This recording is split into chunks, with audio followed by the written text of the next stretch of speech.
तत्सवितुर्वरेण्यं भर्गो देवस्य धीमहि धियो यो न प्रचोदयात्। ॐ सर्वे भवन्तु सुखिनः, सर्वे सन्तु निरामयाः, सर्वे भद्राणि पश्यन्तु, मा कश्चित् दुःखभाग् भवेत्। ॐ असतो मा सद्गमय, तमसो मा ज्योतिर्गमय, मृत्योर्मा अमृतं गमय। ॐ सहना भवतु, सहनो भुनक्तु, सह वीर्यं करवावहे, तेजस्विनावधीतमस्तु मा विद्विषावहे। ॐ शान्तिः शान्तिः शांति। चलिए आइए आते हैं योग सत्र का प्रारंभ करते हैं। जैसे मैं आपसे कह रहा था कि ये योग विश्व को हमारे ऋषियों की देन है। हमारे देश में जो षड दर्शन हैं उनमें एक दर्शन योग दर्शन भी है, और महर्षि पतंजलि ने ये योग दर्शन दिया। जैसे कि आप जानते हैं योग का अर्थ होता है जोड़, और एक गणित का छात्र होने के कारण जोड़ को मैं भली भांति जानता हूँ। आप सब जोड़ से अच्छे ढंग से परिचित हैं। योग मतलब जोड़, जोड़ मतलब जुड़ना, और जुड़ करके हमेशा संख्या होती है बड़ी। उसी प्रकार से ये मनुष्य योगिक क्रियाएं करके एक दिन उसका उद्देश्य होता है कि उस भगवान से जुड़ जाए। तो योग साधना अपने आप में इसमें बहुत शक्ति है।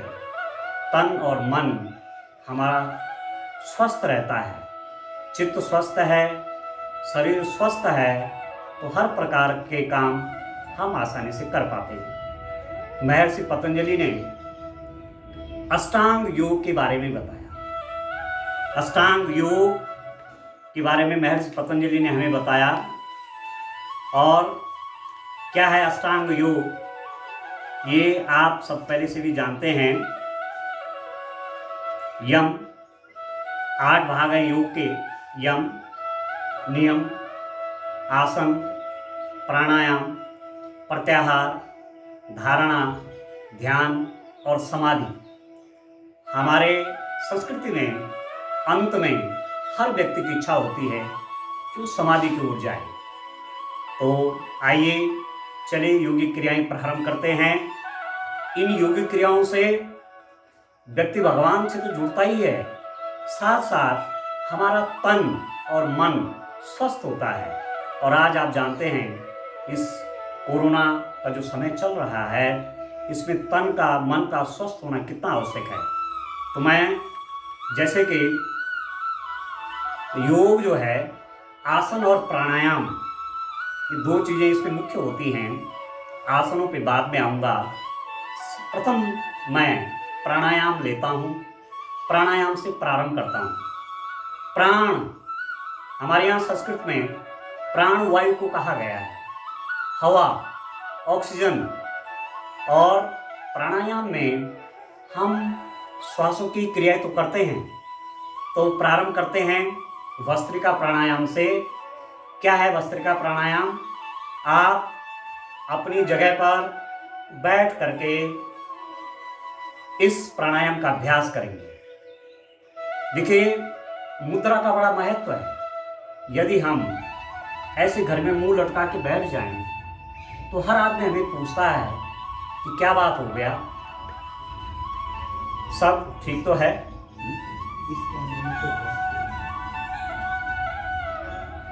तो मुद्रा का बड़ा महत्व है। तो योग में हमें मुद्रा का ध्यान रखना है। यह है आपका ज्ञान मुद्रा, यह है आपकी वायु मुद्रा। तो चाहे आप ज्ञान मुद्रा में बैठें, चाहे आप वायु मुद्रा में बैठें, किसी भी मुद्रा में बैठ करके आप योग कर सकते हैं। तो मैं ध्यान मुद्रा में बैठ गया, ठीक है, ये ध्यान मुद्रा है। ध्यान मुद्रा इस रूप में आप बैठ सकते हैं, या वायु मुद्रा इस रूप में आप बैठ सकते हैं। ध्यान मुद्रा या वायु मुद्रा, किसी भी एक मुद्रा में आप बैठ सकते हैं।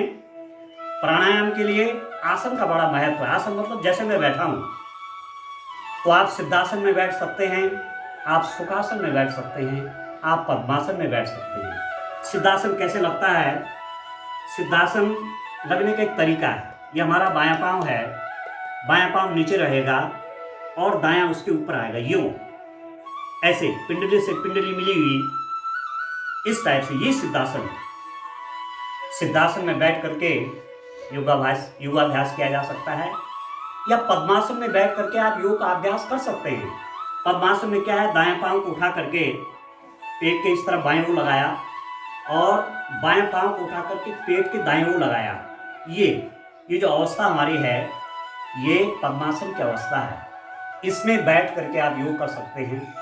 बच्चों का शरीर बड़ा फ्लेक्सिबल होता है, बड़ा लचीला होता है। पद्मासन लगाना उनके लिए बहुत कठिन काम नहीं है। तो अब मैं ध्यान मुद्रा में आ गया। ये ध्यान मुद्रा है और मैं पद्मासन में बैठ गया। मैंने अपना आसन भी ठीक कर लिया, मैंने अपना ध्यान मुद्रा भी ले ली और मैं अपने आसन में भी बैठ गया, पद्मासन में बैठ गया। तो अब चलिए मैं भस्त्रिका प्राणायाम प्रारंभ करता हूँ। भस्त्रिका प्राणायाम में करते क्या है? लंबी सांस अंदर लेनी है और लंबी छोड़नी है। इस बात का ध्यान रखना है कि गति मध्यम गति से करना है। प्राणायाम तेज गति से नहीं करेंगे, मध्यम गति से, यानी ज़्यादा लाभ होगा। तो लंबी सांस फेफड़े में भरते हैं और लंबी छोड़ते हैं। जैसे डीप ब्रीथिंग सुना होगा आपने, डीप ब्रीथिंग। लंबी सांस भरिए और लंबी सांस छोड़िए। मैंने लंबी सांस भर ली है। अब आप देख रहे होंगे चेस्ट आपकी फूल जा रही होगी और धीरे धीरे आप छोड़ेंगे। फिर लंबी सांस लूंगा, फिर धीरे धीरे छोड़ूंगा।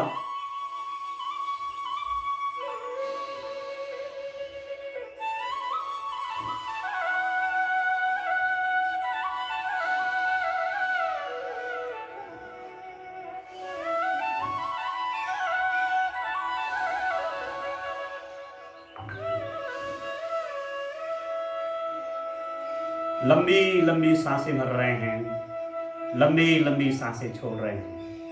धीरे धीरे जब इस अभ्यास को आप करेंगे तो आप शून्य में पहुंच जाएंगे। आपको अपने शरीर का आभास ही नहीं रहेगा।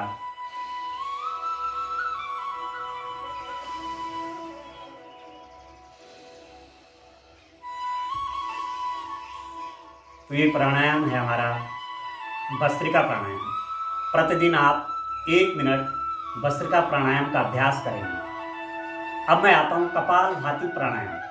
कपाल कहते हैं माथा के लिए, माथा कपाल, और भाती कहते हैं चमक के लिए। जो लोग इस प्राणायाम को करते हैं, इस प्राणायाम का अभ्यास करते हैं, उनको कॉस्मेटिक की आवश्यकता नहीं पड़ती। उनके चेहरे पे वैसी ओज और तेज झलकता है। और कौन नहीं चाहता कि मेरे चेहरे पे तेज आए, इसलिए इस प्राणायाम को बहुत जरूरी है ये, और ये प्राणायाम का राजा आप कह सकते हैं।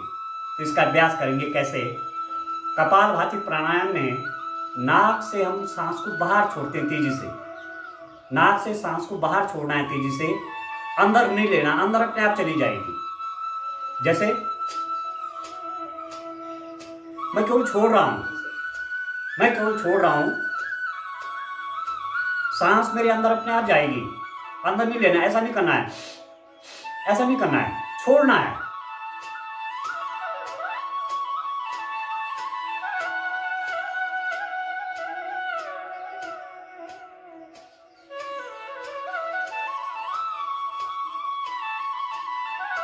नाक से सांस को आप छोड़ रहे हैं, अंदर अपने आप जा रही है, गलत नहीं करना, ऊपर की तरफ नहीं लेना है, बाहर छोड़नी है सांस। नाक के मुंह बंद रहेगा, नासिका से श्वास बाहर आएगी,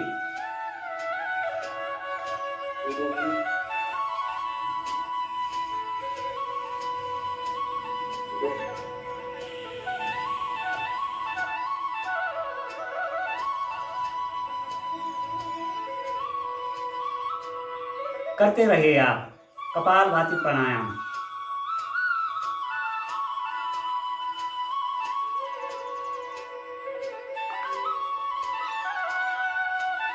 इस प्राणायाम का अभ्यास अभी आप प्रारंभ यदि कर रहे हो तो 1 मिनट से शुरू करना, धीरे धीरे बढ़ाते हुए 5 मिनट, 10 मिनट, 15 मिनट तक कपालभाति प्राणायाम आप कर सकते हैं। जिन लोगों को हार्ट की प्रॉब्लम है, जिनको शुगर की प्रॉब्लम है, उनके लिए प्राणायाम बहुत काम का है, उनके बहुत काम का है ये।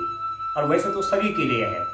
हमारा पूरा ये पेट का सिस्टम बहुत अच्छा हो जाता है, पैंक्रियाज एकदम स्वस्थ हो जाता है। पैंक्रियाज की बीटा सेल जिसके कम होने से हमें डायबिटीज़ हो जाती है, वो बीटा सेल फिर एक बार सक्रिय होने लगते हैं और इंसुलिन का निर्माण करने लगते हैं। तो इस प्राणायाम का अभ्यास आपको करना है, शरीर पर कष्ट नहीं देना है। जब थकान लगे तभी रुक जाना है। और मध्यम गति, मैं कह रहा हूं कि इसमें गति मध्यम होनी चाहिए, आराम आराम से करना है। तेज तो प्राणायाम को करना ही नहीं है। बच्चे यदि तेज कर भी दें तो उनको तो कोई नुकसान नहीं, परंतु बड़े यदि तेज करेंगे तो कुछ नुकसान हो सकता है। इसलिए आराम आराम से धीरे धीरे आप कपालभाति प्राणायाम का अभ्यास करेंगे। तो शुरू में 1 मिनट, फिर धीरे धीरे बढ़ा करके अपनी गति इस ढंग से करेंगे कि 1 सेकंड में 1 स्ट्रोक लगे।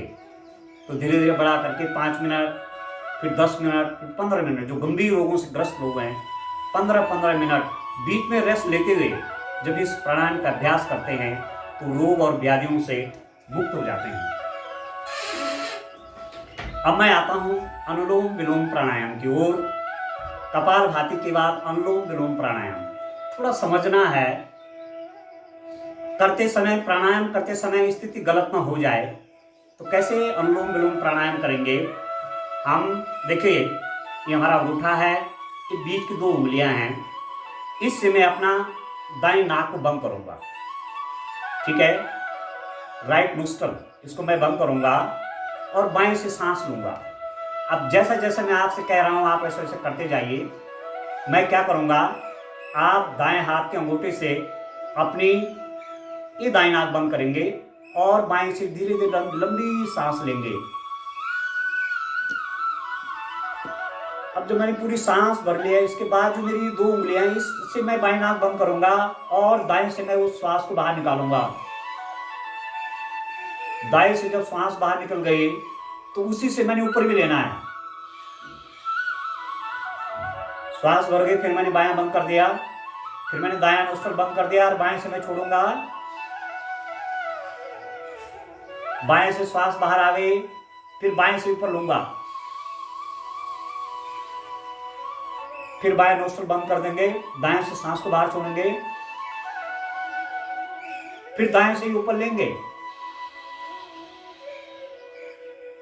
फिर दाएं बंद हो जाएगा, बाएं नाक से श्वास को बाहर छोड़ेंगे, फिर बाएं से ही लेंगे,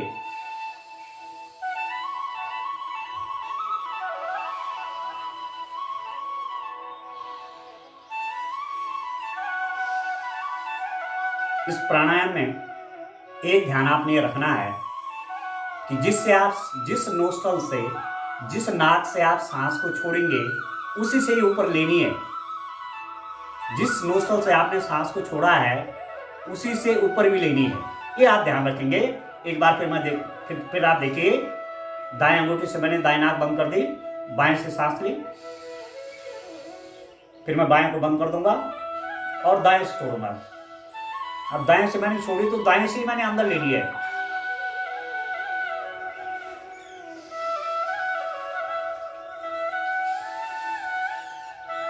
इस प्रकार से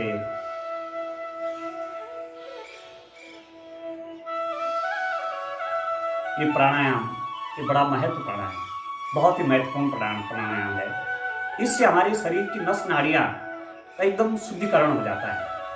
ऑक्सीजन लेवल का सेचुरेशन हो जाता है शरीर के अंदर। ऑक्सीजन का लेवल हमारे शरीर का बिल्कुल बढ़िया हो जाता है और शरीर में ऑक्सीजन का लेवल बढ़ गया है तो जीवन में कभी थकान आ ही नहीं सकती। हम थकते तभी हैं जब ऑक्सीजन लेवल हमारा डाउन हो जाता है। तो अनुलोम विलोम प्राणायाम बहुत ही महत्वपूर्ण प्राणायाम, ये ब्रेन के लिए भी बहुत अच्छा है। ब्रेन में ताजी ताजी ऑक्सीजन जाती है और ब्रेन के फंक्शन और एक्टिव हो जाते हैं। तो प्रतिदिन आप 1 मिनट से शुरू करना, फिर धीरे धीरे बढ़ा करके 5 मिनट, 10 मिनट, 15 मिनट। जो लोग, मैं कह रहा था गंभीर रोगों से ग्रस्त हैं, वो लोग इस प्राणायाम को 15-15 मिनट बाद 15-15 मिनट इसका अभ्यास करेंगे, परंतु आराम आराम से। शक्ति का अतिक्रमण नहीं करना है, बड़े आराम से करना है, शरीर पर कष्ट नहीं। जब थकान लगे तभी रुक जाना है। अब मैं बाह्य प्राणायाम की ओर आता हूँ। बाह्य प्राणायाम में क्या करेंगे कि नाक से श्वास को पूरा बाहर छोड़ेंगे। पूरा जब फेफड़ा खाली हो गया, लंग्स खाली हो गए, आपने पूरी सांस को बाहर निकाला और उसके बाद आप पेट को पीछे खींचेंगे। कैसे? जैसे मैं कर रहा हूं, देखिए। सांस मैंने पूरी निकाली और मैं पेट को पीछे खींचूंगा, श्वास नहीं लूंगा, हवा नहीं करूंगा अंदर, पूरी श्वास बाहर निकाल दी है और पेट को अंदर खींचूंगा।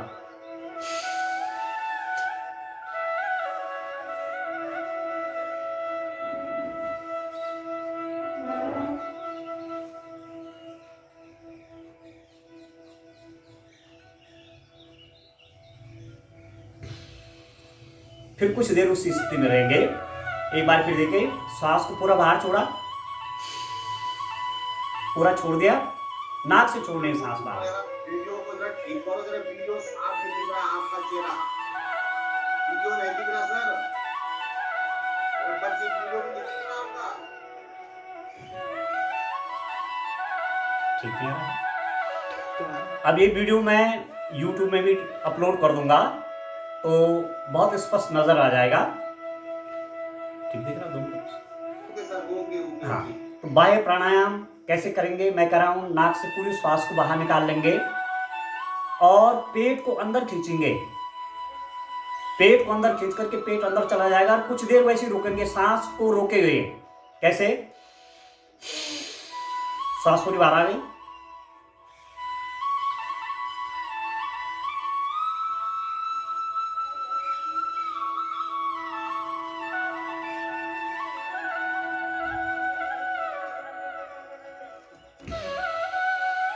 शक्ति का अतिक्रमण नहीं करना है, बड़े आराम से करना है। जैसे लगे कि थकान है वैसे फिर छोड़ देना है सांस को। फिर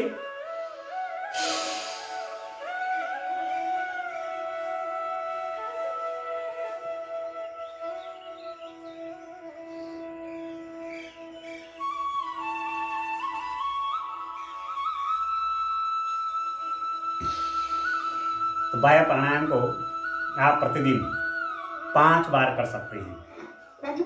इसके बाद अग्निसार क्रिया करूंगा। अग्निसार क्रिया में भी यही करना है, सांस को पूरी बाहर निकालना है और पेट को अंदर खींचना है, बाहर छोड़ना है। पेट को अंदर खींचना, छोड़ देना है, अंदर खींचना, छोड़ देना है। तो पेट आपका इस प्रकार से गति करना चाहिए और श्वास को आप बाहर ही छोड़े रखेंगे। कैसे?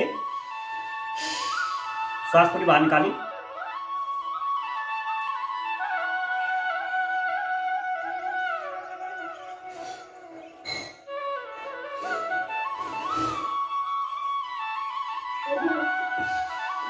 एक बार फिर देखिए, श्वास पूरी बाहर निकाल देनी है। फिर रोक के रखनी है, पेट को अंदर खींचना है, छोड़ना है, अंदर खींचना है, छोड़ना है। जितना भी आपकी शक्ति होती है उतना ही।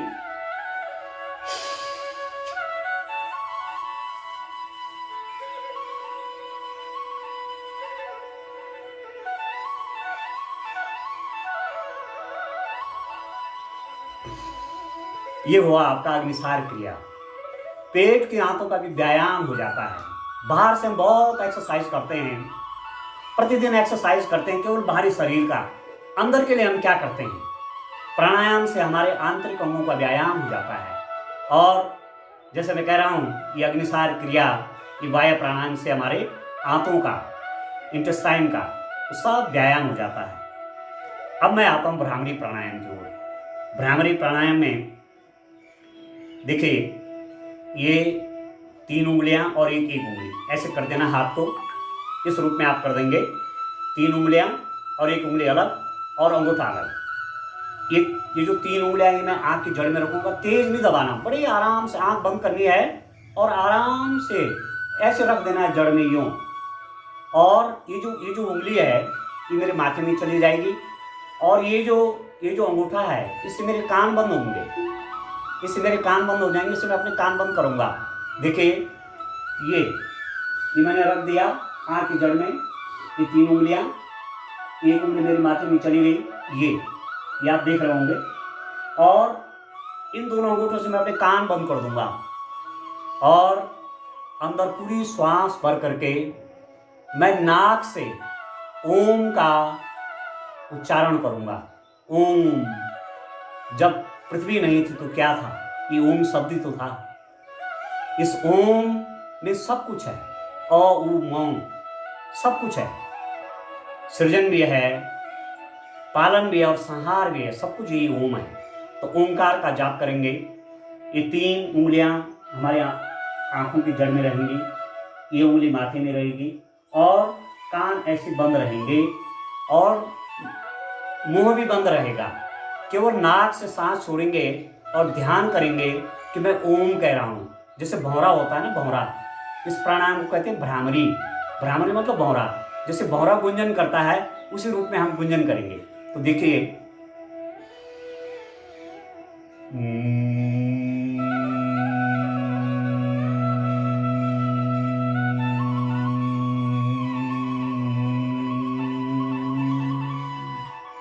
फिर पूरा हो गया, दूसरा लेंगे फिर।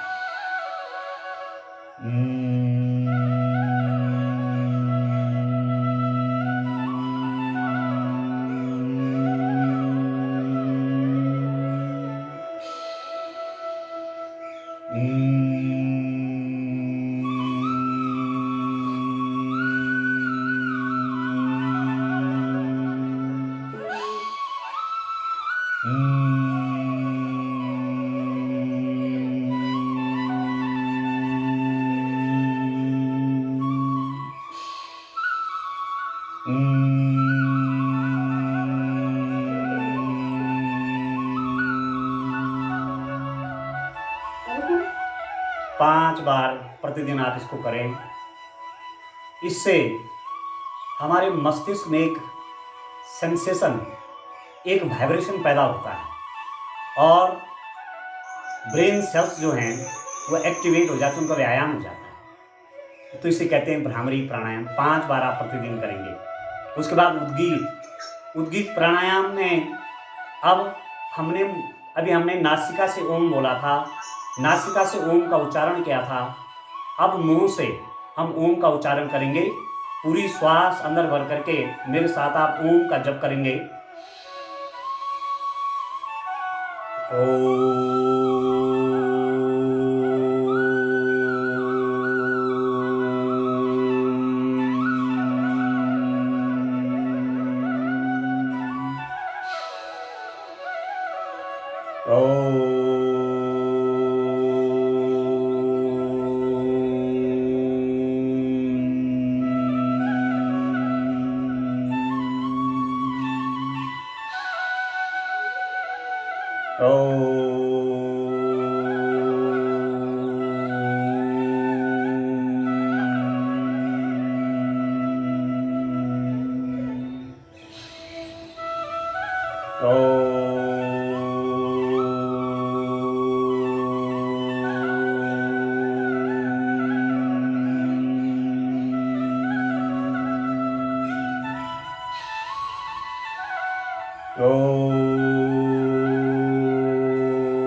5 बार प्रतिदिन उद्गीत प्राणायाम करेंगे। उसके बाद थोड़ा ध्यान की अवस्था में बैठ जाएंगे और उस प्रणव, उस ईश्वर का ध्यान करेंगे। अपनी दृष्टि अपनी भ्रुकुटी में टिका करके थोड़ा उस ओंकार का ध्यान करेंगे कि हे ईश्वर, मैं जो हूँ आज तुम्हारी वजह से तो हूँ। मुझे ये शरीर आप ही ने तो दिया है। अपने आप में मेरा कोई अस्तित्व तो नहीं है। सब कुछ जो भी मुझे मिला है सब आप ही ने तो दिया है। थोड़ा इसका ध्यान करके इस अवस्था में कुछ देर बैठ जाना है। उसके बाद हाथों को रगड़ करके ऐसे ऊष्मा पैदा करना है। ऐसे जब लगा कि हाथों में खूब गर्मी पैदा हो गई तो उसके बाद अपने आंखों के ऊपर इस ऊष्मा का मंजन करना है, ऐसे यूं। और फिर आप आंखें खोल देंगे। अब मैं आपको उज्जाई प्राणायाम बताता हूँ। उज्जाई प्राणायाम गले के थायराइड के लिए बहुत इंपॉर्टेंट है। गले का व्यायाम हो जाए और हमारी थायराइड स्वस्थ बनी रहे तो मनुष्य एक रोग से तो यहाँ बच जाएगा। थायराइड की प्रॉब्लम अधिकांश लोगों को होती है। तो कैसे हम इस प्राणायाम का, इसका नाम है उज्जाई प्राणायाम। इसमें गले को टाइट करके श्वास को अंदर भरना है। जैसे ऐसे आप आवाज करते हैं तो एक लंबी सी श्वास आप अंदर लेंगे। कैसे? और जाल अंदर बंद लगा देंगे। ठोड़ी को ऐसे छाती से टिका देंगे और हवा को कुछ देर अंदर ही रखेंगे और दाएं नाक बंद करके बाएं से छोड़ देंगे। कैसे किया मैंने? गले को टाइट करके श्वास अंदर लेनी। कैसे?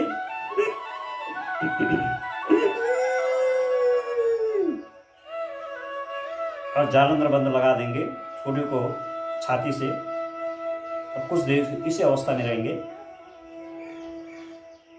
और दाएं नाक बंद करके बाएं से सांस को छोड़ देंगे।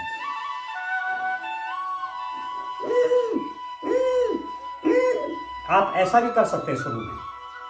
तब धीरे धीरे जब अभ्यास हो जाएगा तो आपका गला एक लंबी आवाज के साथ उज्जाई प्राणायाम का अभ्यास करेगा। तो जीवन में जो ये प्राणायाम, ये 7 प्राणायाम का हमने अभ्यास किया, यदि ये प्राणायाम हम नित्य करेंगे तो हमें कोई व्याधि हो ही नहीं सकती।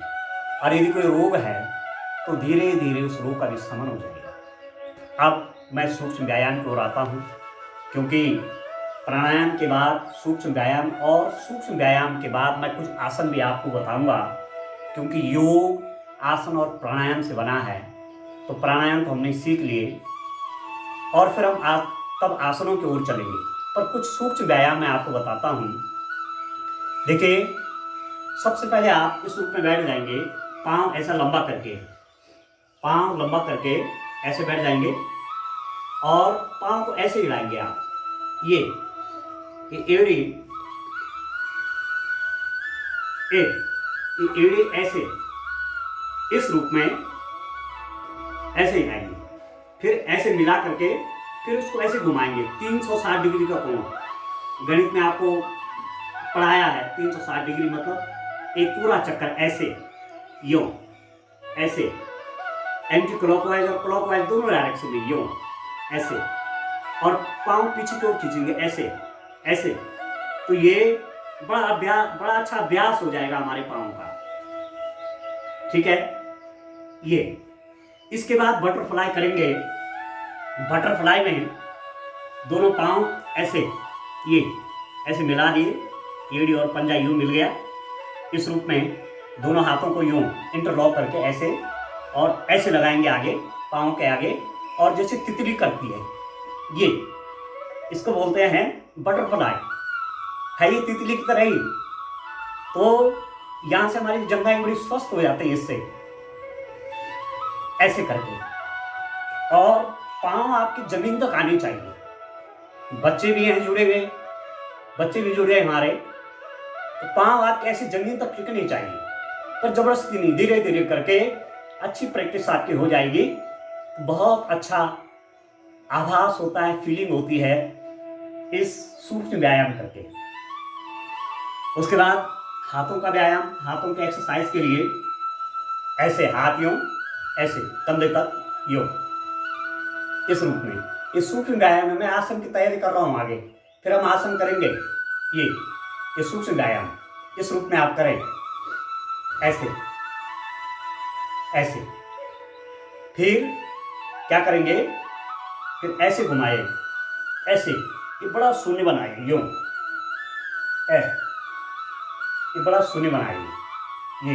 ये कंधों के लिए है, कंधों के लिए व्यायाम चल रहा है, ऐसे। और फिर अपोजिट डायरेक्शन में, दोनों डायरेक्शन में करना है। ये अपोजिट डायरेक्शन होगी, ये क्लॉकवाइज डायरेक्शन, ये इस रूप में। मतलब अपोजिट डायरेक्शन में, पहले एक तरफ किया फिर दूसरी तरफ किया। उसके बाद ये अपने दोनों हाथों को यूं खोल करके घुटने में करा, घुटने में ऐसे लगा दिए और ऐसे कंधे घुमाने यूं, ये ऐसे ऐसे आप करें, पहले एक दिशा में फिर दूसरी दिशा में, ऐसे। तो कंधे आपके पुष्ट हो जाएंगे, कहीं कोई दर्द नहीं रहेगा। प्राणायाम, आसन, योगाभ्यास जब आप करें तो रीढ़ रज्जु को सीधा रखें, कमर को सीधा रखें। कमर झुका करके बैठना वो भी अपने आप में रोगों की जड़ है। कमर हम सीधा रखेंगे तो हमें व्याधि आ ही नहीं सकती। तो आपका जो रीढ़ है वो सीधी होनी चाहिए। आप सीधे बैठने का अभ्यास करिए इस रूप में, ठीक है। अब ये दाएं हाथ के हथेली से हम अपने माथे को ऐसा, ये माथा है इसको प्रेस करेंगे, ऐसे ऐसे प्रेस करेंगे यूं, दाएं हाथ से और बाएं हाथ से ऐसे। फिर इंटरलॉक किया ऐसे हाथों का, और पीछे से यूं यूं दबाना है, गर्दन पीछे की तरफ और हाथ आगे की तरफ, जो थोड़ा कंपन पैदा हो जाए हाथों में, यूं ऐसे, ठीक है। फिर इस रूप में पकड़ूंगा मैं, देखिए अपना हाथ यूं, ये और यूं ऐसे खींचाइए, ये हो गया। फिर ऐसे, ये अभ्यास, ये देखो, ये इस रूप में ऐसे ऐसे खींचेंगे यूं। फिर ये जो आपका है यहाँ पर, इसको दबाएंगे यूं, ये कनपट्टी को दबाना है, सांस अंदर लेकर के,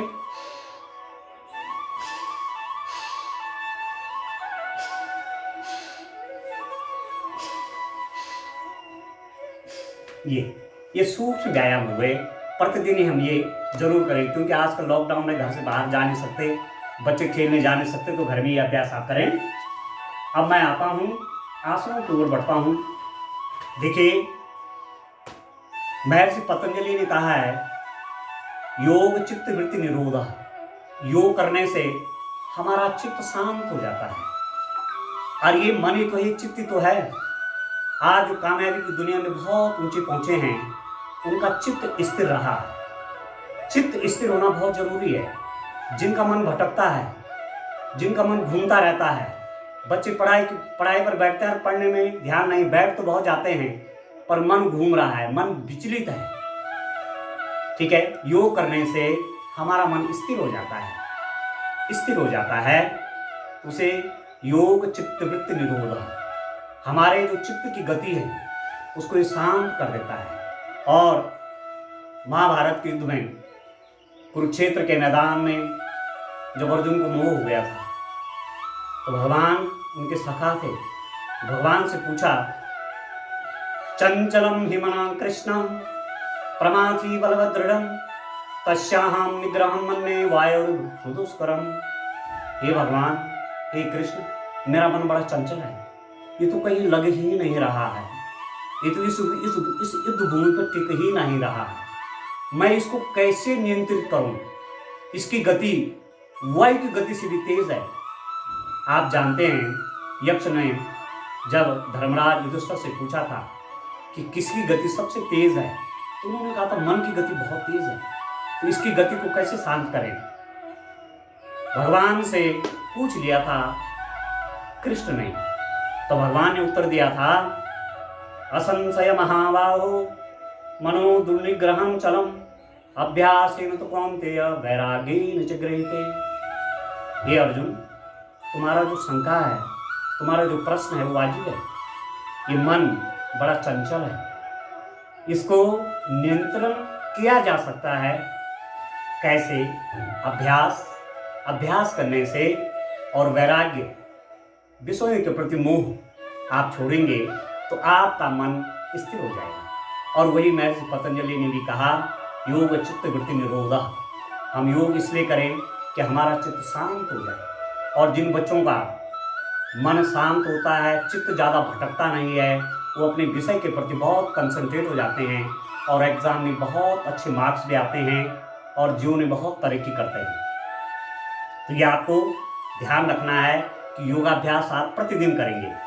योग करना बहुत ज़रूरी है। ठीक है, अब चलिए और आगे चलते हैं। आप भगवान ने गीता में अध्याय 2 के श्लोक नंबर 50 में कहा, योगः कर्मसु कौशलम्। आप कर्म में कुशल हो गए तो वही तो योग है। भगवान ने गीता में कर्म का उपदेश दिया, भक्ति का उपदेश दिया, ज्ञान का उपदेश दिया। कर्म योग, ज्ञान योग, भक्ति योग, कर्म योग का देखो कितना बड़ा महत्व है।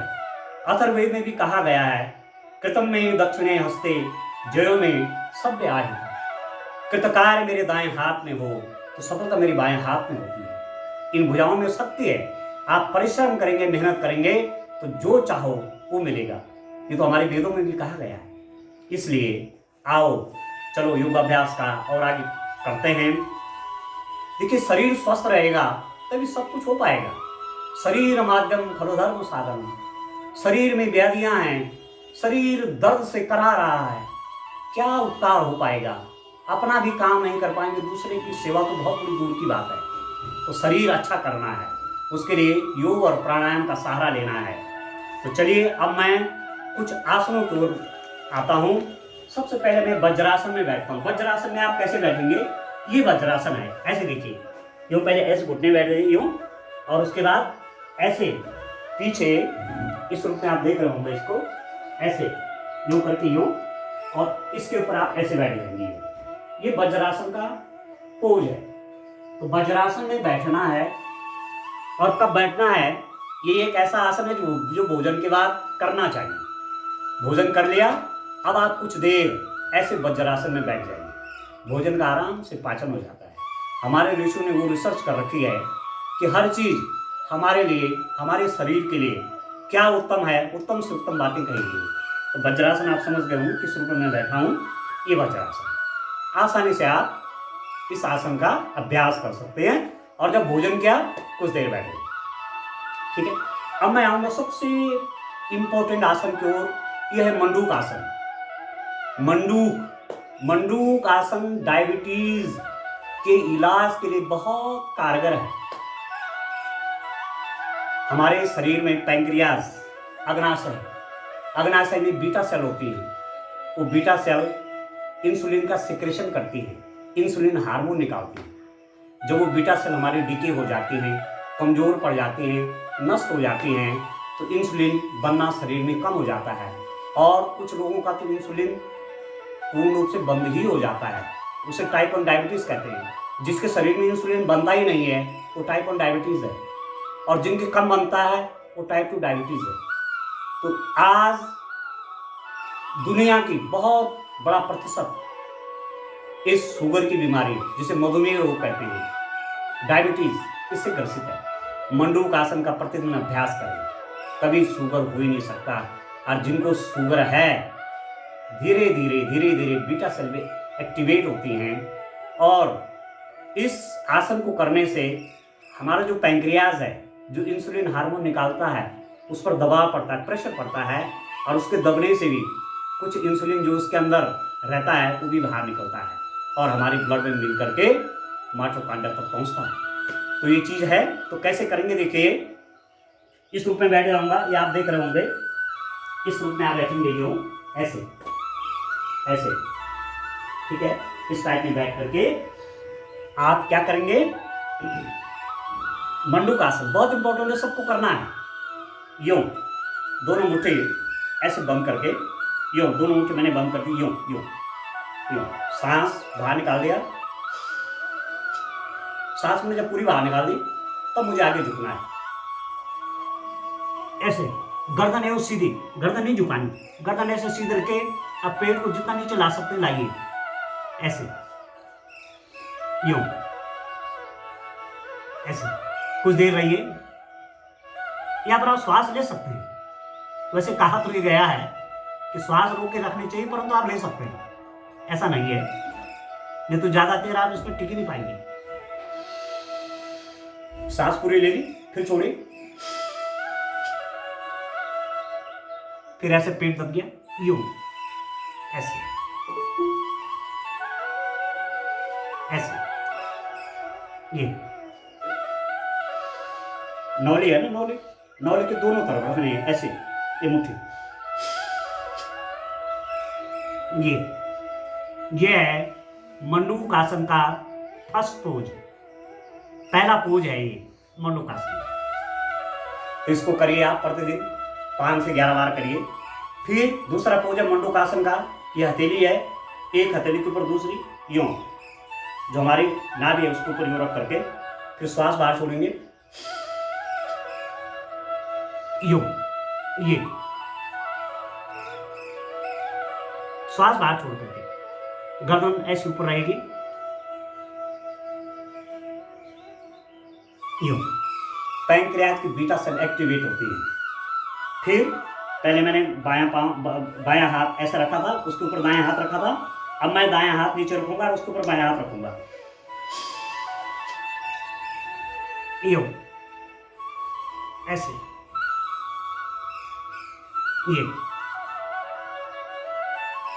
ये है मंडूकासन। डायबिटीज वालों के लिए रामबाण आसन है, इसे जरूर करना है। अब मैं आता हूँ शशकासन पे। शशकासन कैसे करते हैं, देखिए, अपने दोनों हाथ ऐसे कर दीजिए ऊपर।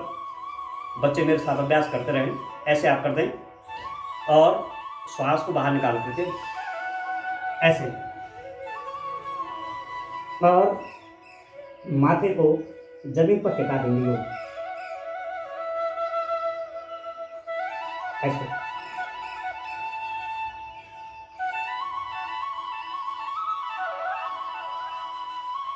यूं, फिर ऐसे, फिर ये,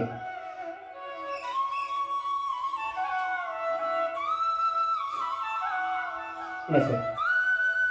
आप चाहे तो धीरे धीरे आप बिल्कुल भी कर सकते हैं, जिससे आप लंबे समय तक इस स्थिति में रह सकते हैं। ये भी डायबिटीज के लिए बहुत कारगर है। ऐसे, ये है शशकासन, इसको शशकासन कहते हैं, यूं, ऐसे, ये शशकासन। अब मैं आता हूँ भुजंगासन की ओर।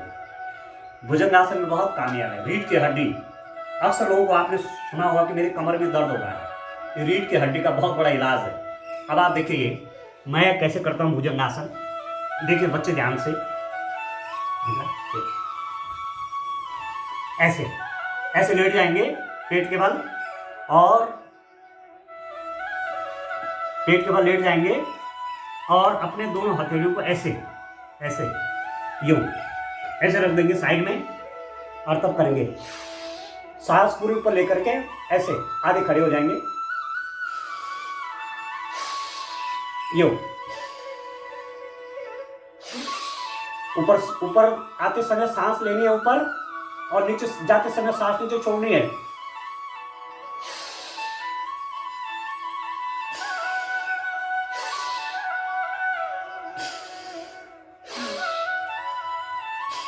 ये भुजंगासन। उसके बाद इसका दूसरा पोज है, बाएं हथेली नीचे रख करके दाएं हथेली उसके ऊपर और छाती के नीचे यूं करके फिर सांस को लेंगे ऊपर यूं। कुछ देर इस अवस्था में रहेंगे।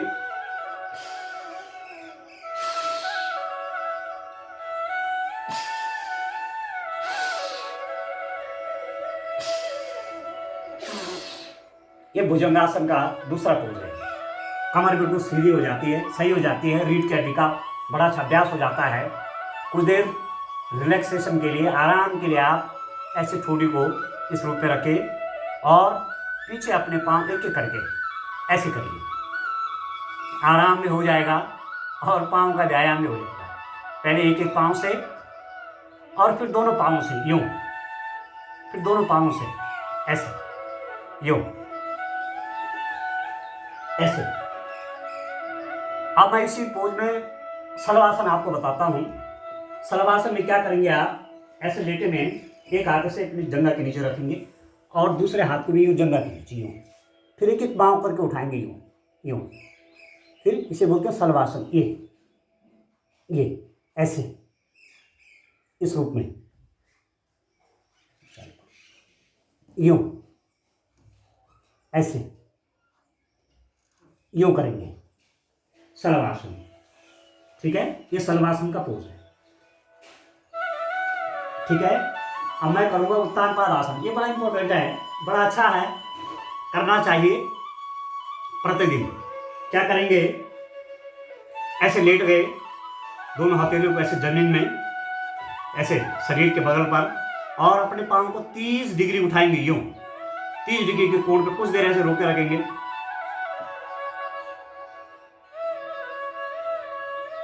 ऐसे उत्तान पादासन।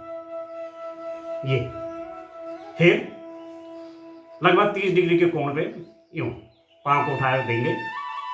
इसमें पेट का बड़ा अच्छा, आप देख रहे होंगे पेट पर बल पड़ रहा है यूं, ऐसे। ये उत्तान पादासन है। अब मैं आपको बताऊंगा, इसमें मर्कटासन भी देख लीजिए। मर्कटासन, मर्कटासन का पोज। कमर में दर्द यदि हो रहा है, कमर दर्द है, तो मर्कटासन करिए। कैसे, ऐसे ऐसे लेट जाइए यूं यूं, ठीक है, ऐसे ऐसे ऐसे। क्या बोले, ये पाँव मेरे दोनों ऐसे, तो जब मेरे पाँव ऐसे झुक गए, गर्दन मेरी दूसरी तरफ रहनी चाहिए यूं, और हाथ दोनों ऐसे खुले हुए यूं, ऐसे। फिर इसके अपोजिट देखिए, ऐसे यूं, ये मर्कटासन है। कमर बिल्कुल बहुत बढ़िया। कमर में दर्द है तो आराम आराम से करिए, और कमर दर्द से भी छुटकारा मिल जाता है। ये ऐसे यूं यूं, ठीक है। इसी में इसका दूसरा पोज है, अपने पाँव को ऐसे 90 डिग्री पर ले करके ऐसे पकड़िए, अपना ऐसे ऐसे पकड़ना है, ऐसे। नहीं भी पकड़ा जाएगा तो प्रयास लगभग नजदीक पहुंचेगा तो कोई बात नहीं। ये अब दूसरे पांव से भी वैसे ही ऐसे, ये कमर के लिए बहुत बढ़िया अभ्यास है। कमर के लिए जब उठना हो तो बाईं तरफ ऐसे करके, या इसीलिए एक और कर लेता हूं मैं, पवन मुक्तासन। पवन मुक्तासन देखिए, ऐसे आपने पाँव कर दिए अपने, ठीक है, पाँव स्ट्रैपिंग कर दिए, और इसको ऐसे हाथों को इंटरलॉक करके इस घुट्टी को यूं खींचेंगे कहाँ तक, नाक तक, ऐसे यूं, नाक थोड़े लगाने हैं घुट्टी में। फिर दूसरा पाँव से ऐसे सांस बाहर निकाल करके नाक लगा देंगे घुट्टी में यूं, इसे बोलते हैं पवन मुक्तासन। ये फिर ऐसे पवन मुक्तासन, ये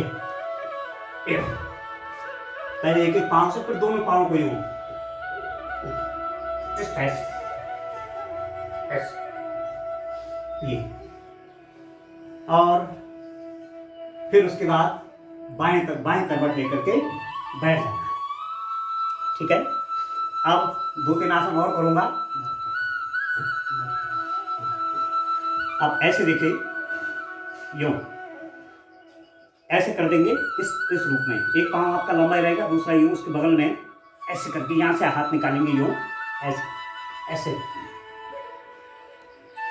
इस तरफ देखना।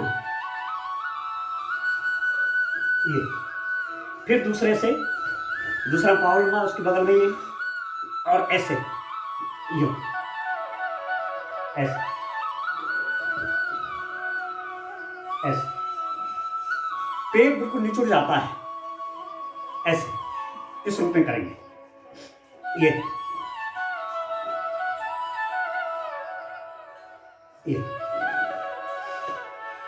ऐसे, ठीक है। दूसरा पोज है इसका, ऐसे करके ये पांव यहां लगा दिया और इस तरफ लिया है और यूं ऐसे,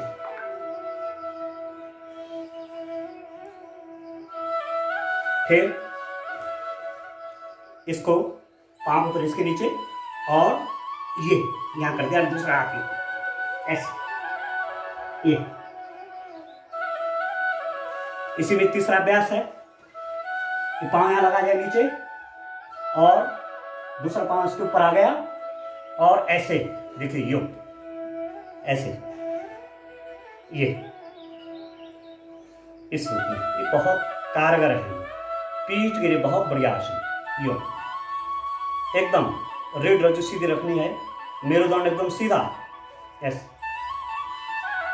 फिर दूसरा पांव ऐसे नीचे यूं ऐसे, यूं ऐसे, यूं कैसे किया है। ये पांव ऐसे इसके नीचे आ गया, इसको इसके ऊपर कर दिया पांव को, यूं इसमें बैठ जाना, पहले वाले पांव के ऊपर बैठ जाना है और फिर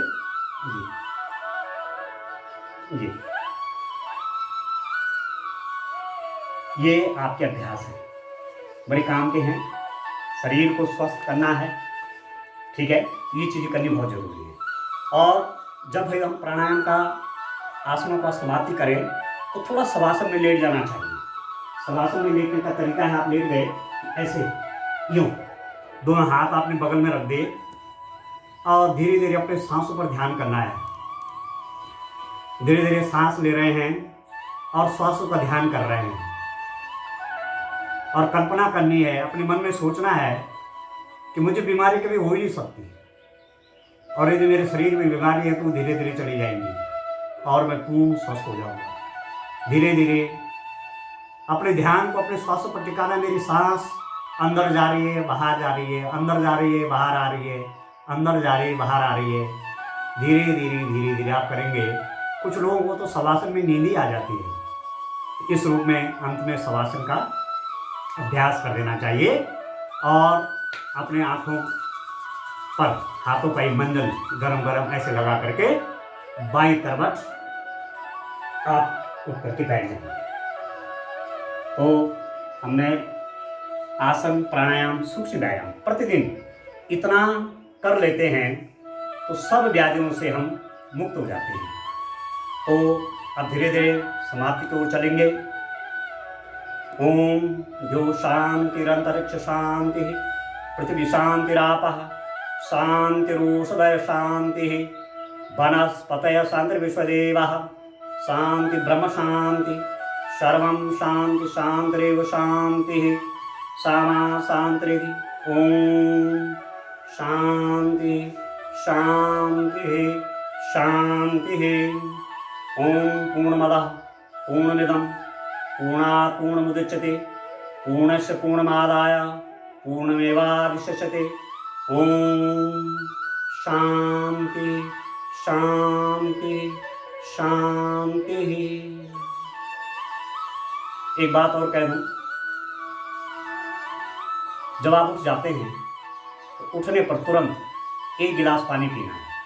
तब तक कुछ नहीं, चाहे मंजन किया है नहीं किया है, मंजन करने से भी पहले, क्योंकि लार सुबह सुबह मुंह में क्षारीय नेचर की होती है, पेट में चली जाएगी तो एसिड को न्यूट्रलाइज करती है। तो सुबह सुबह उठ करके तुरंत एक गिलास पानी पीना और भोजन के 1 घंटे बाद पानी पीना। ये आहार में हमारे आयुर्वेद में बताया गया, खाने के बीच में पानी नहीं पीते, उससे हमारा डाइजेशन कमजोर पड़ता है। तो इन्हीं बातों के साथ आप सबका बहुत बहुत धन्यवाद।